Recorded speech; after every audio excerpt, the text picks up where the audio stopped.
Do you think there's ever going to be an alternative to the world's most versatile tool, aka the angle grinder? Well, I think I actually found it.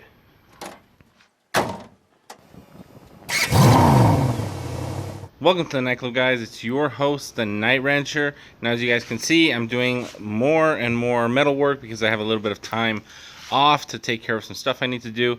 So I decided to go ahead and do a comparison, comparing my trusty old angle grinder, 4.5-inch angle grinder, to the YESWelder professional plasma cutter. This is the CUT-65DS. These are all over the internet right now.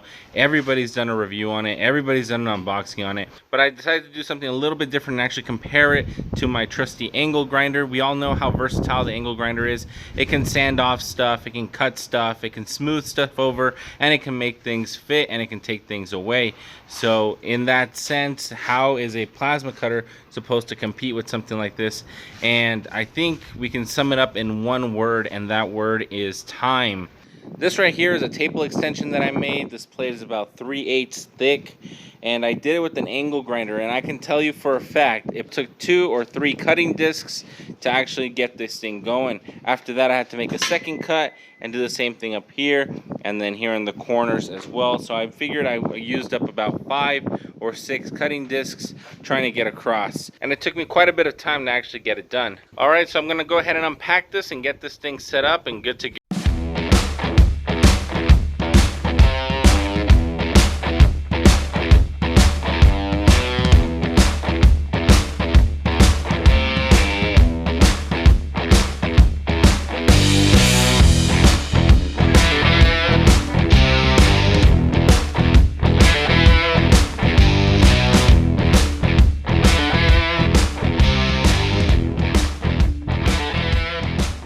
Alright, so I've got my air compressor going. I've got it hooked up to 110 power. This machine actually comes with a 210 to 110 adapter, so that way you can actually run 210 on the machine. I don't have any accessible point for 210 as of right now, so we're just going to go ahead and compare it 110 to 110 power, plasma cutter versus grinder. I've got my air compressor going, so it's going to be a little bit loud, but I've got the plasma cutter all set up. It came with this fun little tool that lets you set up air pressure at the nozzle. I went ahead and changed up the settings a little bit. You can see that the amps are maxed out at 45 amps. It's got the S, and I believe that one's for air, and I went ahead and set that for 20 seconds after I pull off the trigger. It'll keep blowing air. And then it's got a 1.0, and then it's got a 12, and I just leave those alone because I've tried messing with it and other stuff happens and I don't really like the way it reacts. So how do I know the plasma cutter is actually working? Beautiful.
Look at all these fancy looking shapes it left on the floor. Nice. This is not a good idea.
Well, that was a whole lot of fun. Let me know what you guys think in the comments below. I will see you guys all in the next one. Night Wrencher out.